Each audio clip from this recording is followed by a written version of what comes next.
और चलिए अब बात करते हैं हमारे खास कार्यक्रम की। यूपी के सियासी दंगल में महिला ब्रिगेड ने भी कमान संभाल रखी है और आज हम आपको अलग अलग दलों की कुछ ऐसे ही दिग्गज महिला नेताओं से रूबरू करवाएंगे जो चर्चा में है। और सबसे पहले हमारे साथ इस वक्त जुड़ रही हैं हाल ही में बीजेपी में शामिल हुई प्रियंका मौर्य, जो पहले कांग्रेस की पोस्टर गर्ल थी लेकिन अब वो बीजेपी में आ चुकी है। बहुत बहुत स्वागत है प्रियंका आपका।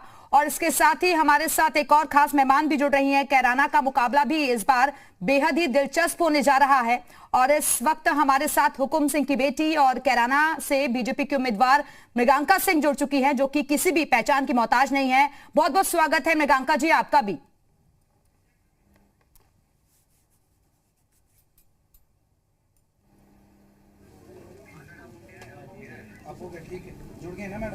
प्रियंका जी आवाज मिल रही है आपको?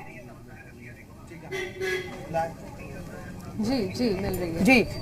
मृगांका जी और प्रियंका जी दोनों ही हमारे साथ इस वक्त जुड़ चुकी हैं। एक बार फिर से दोनों का बहुत बहुत स्वागत है। लेकिन प्रियंका जी शुरुआत में आपके साथ ही करना चाहूंगी, क्योंकि देखिए पहले कांग्रेस की पोस्टर गर्ल आप थी, लड़की हूं लड़ सकती हूं, ये नारा कांग्रेस की तरफ से दिया गया, लेकिन बीजेपी में अचानक से आ जाने की वजह क्या है? आप तो कोई और पार्टी भी ज्वाइन कर सकती थी, लेकिन बीजेपी ही क्यों? लड़की हूं लड़ सकती हूं, जी जी, लड़की हूं लड़ सकती हूं मात्र एक नारा ही है। महिलाओं की वहां पे सिर्फ बात की जाती है, महिलाओं को उनका हक और अधिकार दिया नहीं जाता। जिस तरीके से मैं लगातार 1 साल से कांग्रेस के लिए काम कर रही थी और बड़ी शिद्दत से मैं अपनी विधानसभा में लगी हुई थी और मेरे जो इनकी ही इंटरनल रिपोर्ट्स है उसमें टॉप पे मेरा नाम होते हुए जब मुझे अधिकार नहीं मिला, जब मुझे टिकट नहीं दी गई, तो मैंने उसका विरोध किया। महिलाओं की सिर्फ बात कर रही है कांग्रेस पार्टी, लेकिन महिलाओं को उनका हक और सम्मान जब देने की बात आती है तो उन्हें पीछे कर दिया जाता है, खास तौर से जब महिला ओबीसी समाज से बिलोंग करती है, ओबीसी से आती है। तो ये कुछ ऐसे कारण हैं। बाकी मैंने बीजेपी ज्वाइन की है, उसका ये कारण है कि जिस तरह की विचारधारा, जिस तरीके से महिलाओं के स्वास्थ्य पे, महिलाओं के लिए सुरक्षा दी जा रही है, महिलाओं के लिए तरह तरह के प्रोग्राम्स निकाले जा रहे हैं, वो सारी चीजें से मैं बहुत प्रभावित थी और इसलिए मैंने बीजेपी। बिल्कुल प्रियंका जी आप बने रहिएगा, हमारे साथ लौटूंगी आपके पास। मृगांका जी, क्योंकि आप तो राजनीति को लंबे वक्त से देखती हुई आ रही हैं, लेकिन इस बार का चुनाव कितना अलग मान रही हैं?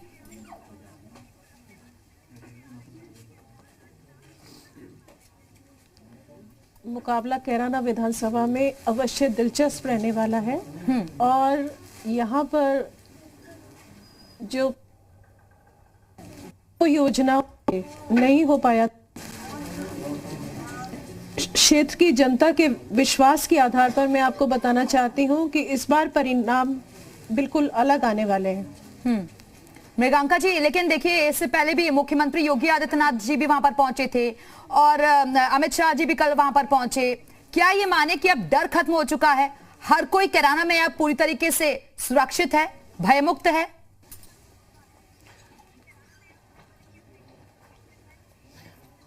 जी बिल्कुल, निश्चिंत रहिए आप।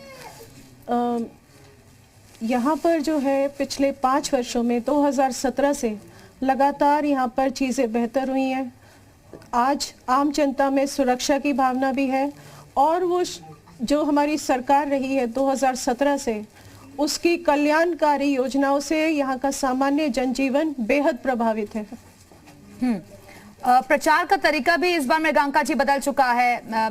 डोर टू डोर कैंपेनिंग अगर हो रही है तो उसमें भी सीमित लोगों को ही इजाजत है, बड़ी संख्या में जा नहीं पा रहे हैं प्रचार के लिए भी, तो उसको आप किस तरीके से देखती हैं?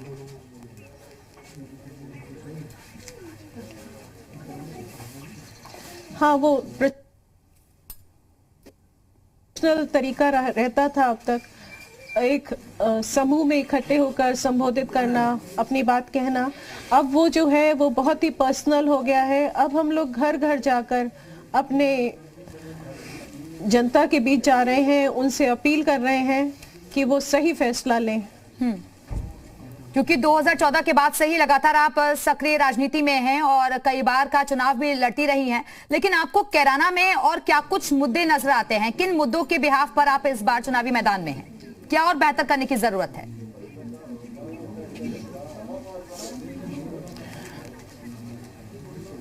कैराना में और विकास, उन्नति और समृद्धि की आवश्यकता है, जो अगर जनता इस बार फिर से भारतीय जनता पार्टी को अवसर देती है तो निश्चित रूप से ये सभी अपेक्षाएं साकार होंगी।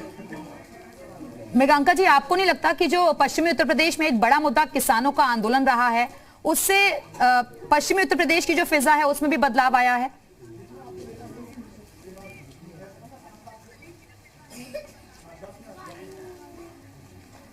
जो थोड़ी बहुत यहाँ पे कठिनाइयां थी किसान भाइयों की, किसान बिल को लेकर, अब तो वो लगभग समाप्ति हो चुकी हैं। और मैं तो गांव में जाती रही हूँ पिछले काफी दिनों से, तो किसान भाई उल्टे बहुत संतुष्ट हैं।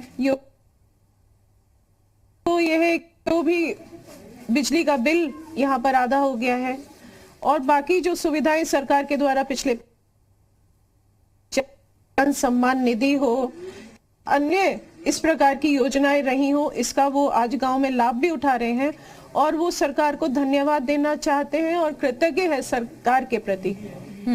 मृगांका जी, मुख्य मुकाबला आप किस पार्टी के साथ मान रही हैं?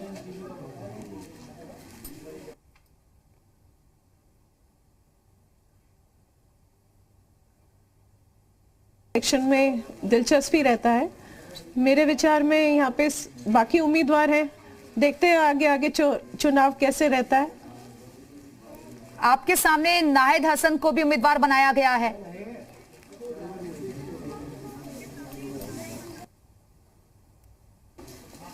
जी, वही अधिकृत प्रत्याशी हैं समाजवादी पार्टी के वर्तमान में। तो यानी कि ये सीधा सीधा मुकाबला कैराना में भी आप मान रहे हैं कि समाजवादी पार्टी गठबंधन और बीजेपी के बीच ही है?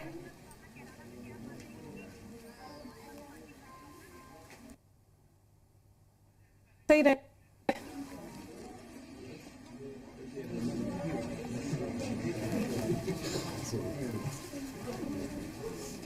मृगांका जी बोलिए।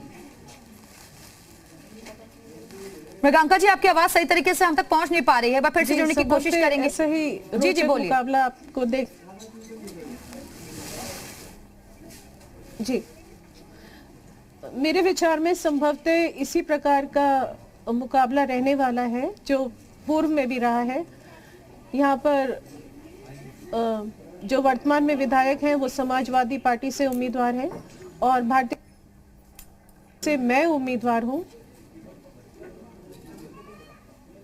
बिल्कुल मृगांका जी, मैं लौटूंगी आपके पास, आप बनी रहिएगा हमारे साथ। कुछ टेक्निकल प्रॉब्लम है, शायद इस वजह से कनेक्शन भी फेल हो रहा है, आपकी आवाज सही तरीके से हम तक पहुंच नहीं पा रही है। प्रियंका मौर्य जी, राजनीति में आने की कोई खास वजह, और आप पर तो आरोप ये भी लग रहे हैं कि वहां से टिकट नहीं मिला, टिकट का लालच था और इसलिए आपने बीजेपी ज्वाइन कर ली, इस उम्मीद के साथ कि शायद यहां से टिकट मिल जाए।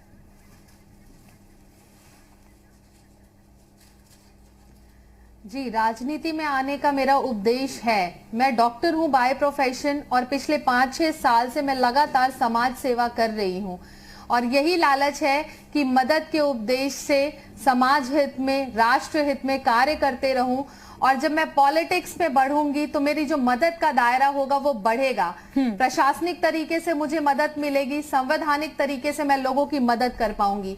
तो ये है मेरे लालच का कारण।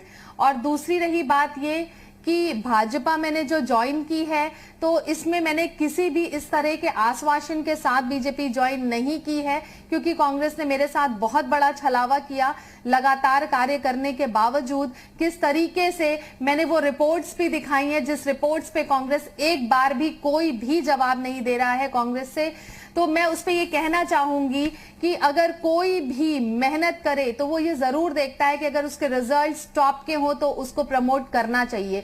तो किस तरीके से कांग्रेस पार्टी महिलाओं की सिर्फ बात कर रही है, मैं बात करना चाहूंगी अदिति जी की भी, जो कि भाजपा की लहर में कांग्रेस से जीती और उन्हें भी छोड़ के जाना पड़ा क्योंकि कांग्रेस का कुछ ऐसा ही रवैया है महिलाओं के लिए।